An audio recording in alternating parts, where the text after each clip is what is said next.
Sir বিজ্ঞান কি আপনার লগে বেমানি করিয়ে লাইছেন এখন? বিজ্ঞান বেমানি করনো বেমানি করছ তো তুই বেমানি করছ বেগিন তো আই আনছি তোর দি কইলাম এসিডের হানি কেনান হেডা আছে 2 নম্বর নিজের মতো বুঝত নি আরে জায়গা তুই কবে আর ভালো হবি আই জানতাম স্যার, আই আপনার দোষ দিবেন, আইলে বলে অঙ্কা যাইতামও চাই না। আচ্ছা স্যার, আপনার দিকে প্রশ্ন করি। হ্যাঁ যাক, অনুমতি দিছেন।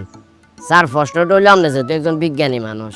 আপনার এই বৈজ্ঞানিক জীবনে আপনি এমন কোনো কিছু আবিষ্কার করছেন না যে জিনিসটা মানুষের উপকারে নয় উল্টো অপকারে আছে? জালাইলা রে তুই তো আর স্মৃতির খাতার মধ্যে লারা দি দিস বুঝত নি এর ম্যাক আবিষ্কারই করছিলাম বুঝতি সেই আবিষ্কার যদি সাকসেসফুল ভাবে রান করতো তাইলে এই গ্রামের এই শহরের এই দেশের হাজার হাজার লক্ষ লক্ষ কোটি কোটি মানুষের বিলিয়ন বিলিয়ন টিয়া বাঁচি যেত জানোস রে মার হ্যাঁ আই কইছি কি এক গুন্ডে বন্ডল করে দিছে এক মুরগি বডি ওমা কি এখন স্যার, আপনি কি এমন জিনিস আবিষ্কার করছেন যেটা মানুষের সুন্দর করে গ্রহণ করতে হারে না? ওরে বাবুরে আই পলিথিন দিয়ে এক ধরনের তেল বানাইছিলাম কিন্তু যেন তেন পলিথিন না খাল বিল পুকুরের তলে তো বিভিন্ন আইটেমের পলিথিন বাই করছি ইয়ার পরে বিভিন্ন রাসায়নিক পদার্থ যেটা তোমাকে বলন যাইতো না এগুলো আনি গবেষণা করি হে পলিথিন গুলি একটা ড্রামের মধ্যে রাখছি লোয়ার ড্রাম এই ড্রামের মধ্যে একটা পাইপ লাগাইছিলাম ইয়ার পরে দিছি আগুন জ্বালাই